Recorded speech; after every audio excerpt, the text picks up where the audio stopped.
Hello students, today we are going to start lesson number 2, that is solution. First we see the introduction of solution. देखिए अब तक हम ये समझते आए हैं कि दो लिक्विड आपस में मिक्स कर दिए वही सॉल्यूशन होता है, लेकिन अब इससे आगे बढ़ते हैं। इतने कहने से ही अब काम नहीं चलेगा, अब इसको डिटेल से हम समझते हैं कि सॉल्यूशन की वेल डेफिनेशन क्या है और सॉल्यूशन क्या सिर्फ लिक्विड्स को ही आपस में मिक्स करने पर सॉल्यूशन का फॉर्मेशन होता है या फिर सॉलिड और लिक्विड और गैस किसी को भी मिक्स करें तो वो भी सॉल्यूशन ही कहलाता है। तो इट मीन्स सॉल्यूशन के टाइप देखेंगे, फिजिकल प्रॉपर्टीज के बेस पर सॉल्यूशन के टाइप क्या होते हैं या फिर कंसंट्रेशन के बेस पर भी सॉल्यूशन अलग अलग टाइप का होता है। First we see the definition of solution. A homogeneous mixture of two or more substance is known as solution. Homogeneous mixture क्या होता है? दो सब्सटेंस आपस में मिक्स किए, जैसे कि एग्जांपल ले लेते हैं, दो लिक्विड आपस में मिक्स किए और मिक्स करने के बाद उनका बताया नहीं जा सकता कि कौन से दो लिक्विड से आपस में मिक्स किए हैं। बिना उनको टेस्ट किए या सूंघ कर हम बता ही नहीं पाए कि कौन से दो सब्सटेंस आपस में मिक्स किए हैं, तो ऐसा मिक्सचर क्या कहलाता है? होमोजीनियस मिक्सचर कहलाता है। तो सॉल्यूशन के लिए ये कंपलसरी कंडीशन है कि सॉल्यूशन का जो मिक्सचर होना चाहिए वो कैसा होना चाहिए? होमोजीनियस होना चाहिए। Second point is the composition of every part is uniform in A solution.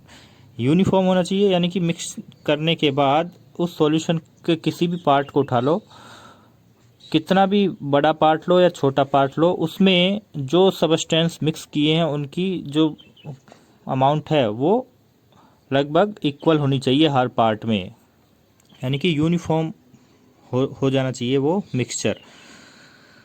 The solution of two constituent is known as a binary solution and the three constituents are as a ternary solution.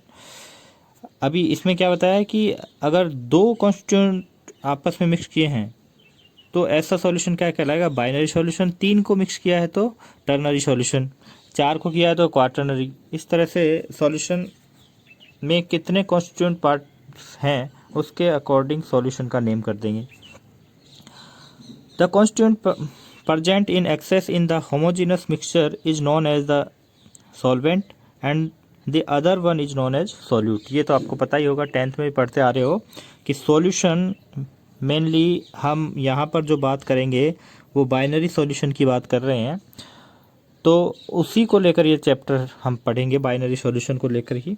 तो binary solution में वो part जो access में होता है वो part कहलाता है सॉल्वेंट, और जो पार्ट कम होता है यानी कि सॉल्वेंट से लेस होता है वो कहलाता है सॉल्यूट। ठीक है, तो सॉल्यूशन मिक्सचर किन से मिलकर बनता है? Solute plus solvent. सॉल्यूट होगा जिसका अमाउंट कम होगा सॉल्यूशन में, और सॉल्वेंट होगा जिसका अमाउंट ज़्यादा होगा। ठीक है, for example in case of solution of glucose and water, glucose is the solute and water is the solvent. Glucose को मिक्स कर लो या फिर सीधा सा अगर हम बात करें तो एक गिलास पानी में अगर हमने 1 चम्मच चीनी डाल दी और उसे मिक्स कर दिया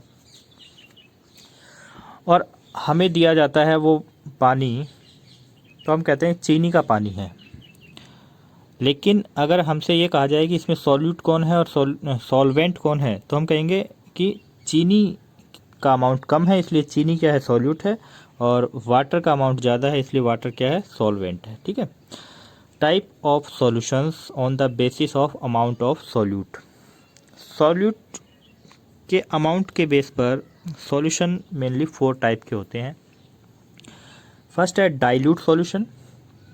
the solution in which the amount of solute is small as compared to solvent is known as dilute solution। मतलब कि सॉल्वेंट में बहुत ही कम मात्रा में होगा सॉल्यूट, तो ऐसा सॉल्यूशन कहलाएगा डाइल्यूट सॉल्यूशन।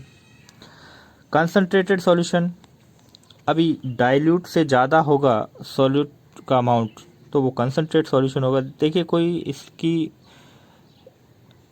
लिमिट नहीं है, या फिर हम ये कह दें कि यहाँ तक तो ये डाइल्यूट होगा और यहाँ से आगे कंसनट्रेट होगा, ये कुछ रिएक्शंस पर डिपेंड करता है, ठीक है ना। कंसनट्रेशन डाइल्यूट और डाइल्यूट कंसनट्रेशन और कंसनट्रेट कंसनट्रेशन, इनमें जो डिफरेंस होगा वो रिएक्शंस के थ्रू ही हम बता सकते हैं। लेकिन फिर भी कंसनट्रेट सॉल्यूशन कौन सा होगा, इसमें the solution in which the amount of solute dissolve is known as concentrate solution, ठीक है। जो सॉल्यूट का अमाउंट होगा वो डाइल्यूट से ज़्यादा होगा कंसनट्रेट सॉल्यूशन में। Third is saturated solution, the mixture the maximum amount of solute that can be dissolve in 100 gram of solvent at a particular temperature is known as the solubility of the solute. The solution so formed is known as the saturated solution. देखिए यहाँ से solubility की definition भी आ गई है, आगे भी पढ़ेंगे। हम कह रहे हैं कि 100 ग्राम सॉल्यूट में सॉल्वेंट में 100 ग्राम सॉल्वेंट में डिजॉल्व किया गया सॉल्यूट, जिससे ज़्यादा अब सॉल्यूट उसमें डिजॉल्व नहीं किया जा सकता, वही उसकी सॉल्युबिलिटी है। और जो सॉल्यूशन का फॉर्मेशन होगा वो सैचुरेटेड सॉल्यूशन होगा। सीधा सा कहने का मतलब है कि पानी में अगर हम चीनी मिलाते जाएं और एक टाइम ऐसा है कि और ज़्यादा उसमें चीनी नहीं मिला सकते, तो वो चीनी का जो सॉल्यूशन बनेगा वही सैचुरेट सॉल्यूशन है। यानी कि अब इससे ज़्यादा और चीनी मतलब सॉल्यूट को इसमें डिजॉल्व नहीं किया जा सकता हो, तो वो जो सॉल्यूशन वहाँ पर उस पॉइंट पर जो सॉल्यूशन बनेगा वो सैचुरेट सॉल्यूशन होगा। और यहाँ टेम्परेचर का भी जिक्र आया है। टेम्परेचर का इसलिए आया क्योंकि टेम्परेचर फिक्स रखना पड़ेगा जब हम इस तरह का सैचुरेट सॉल्यूशन बना रहे हैं, क्योंकि टेम्परेचर इंक्रीज करने पर फिर जो सॉल्यूट है वो उस डिजॉल्व होना शुरू हो जाता है। एक्स्ट्रा जब हम सॉल्यूट उसमें मिलाएंगे टेम्परेचर बढ़ाकर तो भी वो भी उस टाइम डिजॉल्व हो जाता है। इसलिए टेम्परेचर को फिक्स रखना पड़ता है, पर्टिकुलर टेम्परेचर पर ही वो सैचुरेट सॉल्यूशन हम बना सकते हैं, ठीक है। Super saturated solution, the solution in which the amount of solute dissolved in more than that required to make the saturated solution is known as super saturated solution। यानी कि सैचुरेट सॉल्यूशन के formation कर लिया है हमने, उसके बाद भी टेम्परेचर बढ़ाकर अगर हम उसमें और सॉल्यूट को डिजॉल्व कर दें तो वो सुपर सैचुरेटेड सॉल्यूशन होगा। देखिए चीनी की जो चाशनी बनाई जाती है वो इसी तरह से बनाई जाती है, वो सुपर सैचुरेटेड सॉल्यूशन होता है। जैसे टेम्परेचर कम होगा उसके क्रिस्टल बनना शुरू हो जाएंगे, जो सॉल्यूट होगा वो उसके क्रिस्टल बनना शुरू हो जाएंगे, क्योंकि वो सुपर सैचुरेटेड सॉल्यूशन था। क्योंकि टेम्परेचर बढ़ाकर हमने उसको डिजॉल्व तो कर दिया है, लेकिन वो एक्सेस जो अमाउंट होगी उस सॉल्वेंट में सॉल्यूट की, वो फिर से सॉलिड में बनना शुरू हो जाएगी। तो सुपर सैचुरेटेड सॉल्यूशन क्या होता है, जितनी सैचुरेटेड सॉल्यूशन में अमाउंट डिजॉल्व की थी उससे कुछ एक्स्ट्रा अमाउंट अगर हम डिजॉल्व कर देते हैं उस सॉल्यूशन में तो वो सुपर सैचुरेटेड सॉल्यूशन होता है। ये तो थी on the basis of solute amount, solution का क्लासिफिकेशन किया था।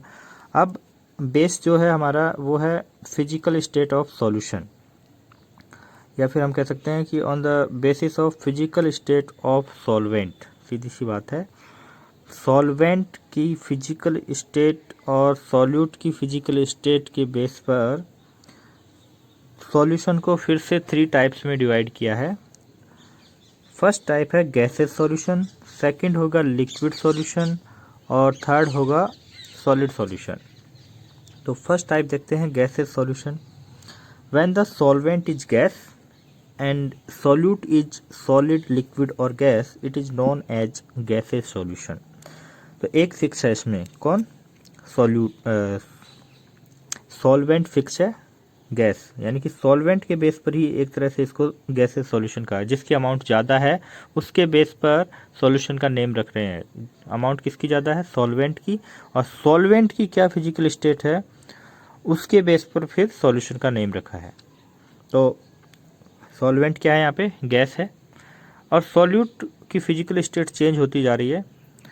तो वो देखते हैं कि इसके एग्जांपल्स क्या हैं। सॉल्वेंट तो गैस ही रहेगा और सॉल्यूट भी गैस है, तो ये मिक्सचर भी क्या कहलाएगा, गैसेस सॉल्यूशन कहलाएगा।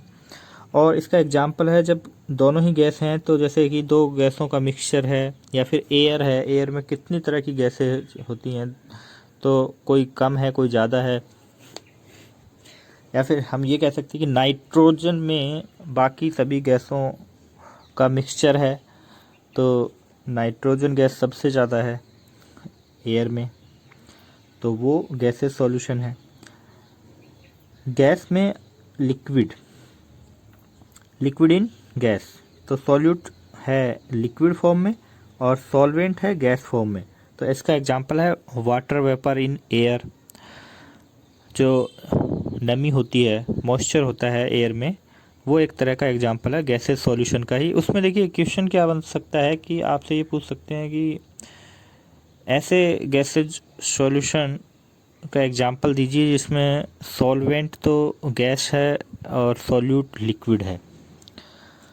तो फिर ये एग्जांपल काम में आते हैं, इसलिए याद रखना ज़रूरी है कि आपको पर्टिकुलर गैसेज सॉल्यूशन के दोनों ही फिजिकल स्टेट दे दिए, सॉल्यूट और सॉल्वेंट के, तो फिर आपको एग्जांपल बताना होगा, इसलिए ये एग्जांपल याद रखना ज़रूरी है। या फिर एग्जांपल देकर आपसे उसके सॉल्यूट और सॉल्वेंट पूछ सकते हैं। थर्ड है सॉलिड इन गैस, यहाँ पर सॉल्यूट सॉलिड स्टेट में। Sublimation of solids into gas, example camphor, iodine, ammonium chloride. ये डायरेक्ट ही गैस फॉर्म में चेंज हो जाते हैं जब इनको गर्म करते हैं। तो एक तरह से जब इनका जो वेपर बनेगी वो वेपर भी सॉलिड फॉर्म में ही होगी, ठीक है, और वो एयर में मिक्स हो गई है, तो इसीलिए कहा sublimation of solids into gas. जो कैम्फर होता है, कपूर होता है, घर में जलाते हैं, तो वो डायरेक्ट ही वेपर में चेंज हो जाता है, लेकिन वो सॉलिड फॉर्म में ही होती है, यानी कि उसके जो मॉलिक्यूल्स होते हैं वो सॉलिड फॉर्म में होते हैं कैम्फर के, जो कि एयर में डिस्ट्रीब्यूट हो गए हैं। तो वो जो सॉल्यूशन बना है वो किसका है, गैसेस सॉल्यूशन का है, जिसमें सॉल्यूट तो सॉलिड फॉर्म में है और सॉल्वेंट गैस फॉर्म में है, ठीक है। Second is liquid solution. तो अब आप समझ ही गए होंगे कि यहाँ पर लिक्विड कौन है, सॉल्वेंट लिक्विड फॉर्म में है, इसीलिए ये जो सॉल्यूशन है लिक्विड सॉल्यूशन कहलाता है। When the solvent is liquid and solute is solid gas, liquid and gas, it is known as gases solution. तो लिक्विड सॉल्यूशन में सॉल्वेंट तो लिक्विड ही रहेगा, लेकिन सॉल्यूट अपनी फिजिकल स्टेट चेंज कर सकता है। जैसे कि एग्जांपल है जब सॉल्यूट गैस है और सॉल्वेंट लिक्विड फॉर्म में है, तो ऐसे एग्जांपल्स हैं जैसे कि O2 dissolve in water, carbonated water, ammoniacal water. तो ये सभी, जैसे कि सोडा वाटर होता है तो उसमें CO2 गैस वाटर में डिजॉल्व होती है, या फिर हमारा नॉर्मल वाटर है उसमें भी O2 गैस डिजॉल्व होती है वाटर में। तो ये एग्जांपल किसके हैं, लिक्विड सॉल्यूशन के हैं। और इसमें इस लिक्विड सॉल्यूशन में सॉल्यूट गैस है और सॉल्वेंट लिक्विड है। Second example is liquid in liquid, जैसे mixture of alcohol and water, mixture of alcohol and water. तो इसमें सॉल्यूट कौन है, एल्कोहल है, वाटर क्या है, सॉल्वेंट है, दोनों ही लिक्विड फॉर्म में है। Third is solid in liquid, तो सॉल्यूट सॉलिड है, सॉल्वेंट लिक्विड है, सॉल्यूशन क्या होगा, लिक्विड सॉल्यूशन होगा। एग्जांपल है salt in water, sugar in water, sulphur in alcohol.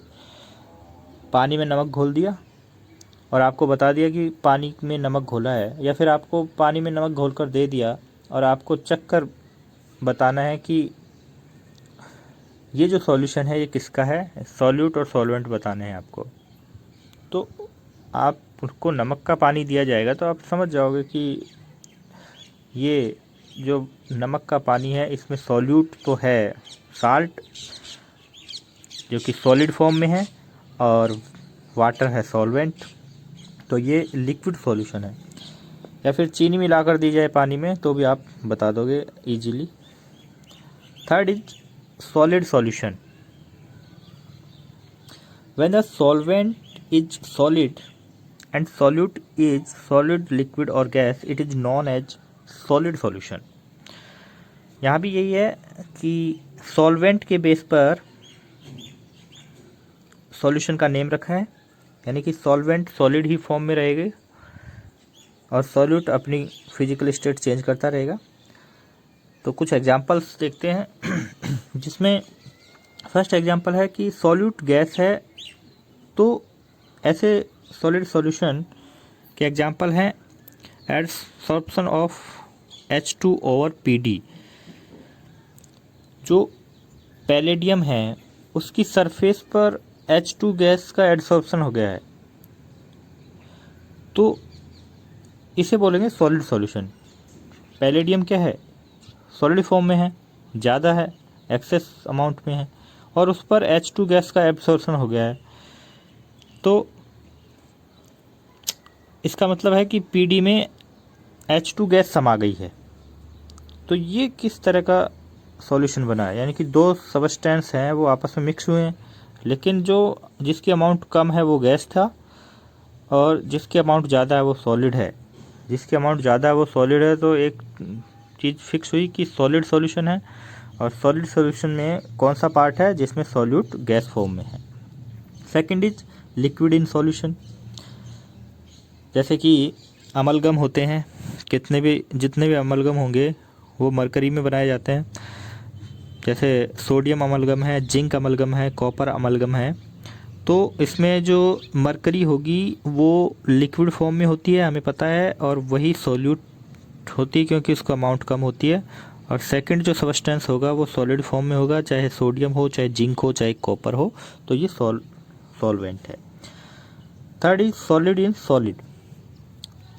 जितने भी अलॉय हैं वो सभी इसी के एग्जाम्पल हैं। जैसे ब्रास है, mixture of Aurum and copper, जो अपना सोना है जिसे ऑरम भी बोलते हैं, गोल्ड, उसका और कॉपर का मिक्सचर, यानी कि दोनों ही सॉलिड हैं। ब्रास में कॉपर एंड जिंक होता है, तो जितने भी अलॉयज होंगे वो सभी सॉलिड इन सॉलिड के एग्जाम्पल होंगे सॉलिड सॉल्यूशन में। तो ये थे type of solution. Next video में पढ़ेंगे यूनिट्स ऑफ कंसंट्रेशन।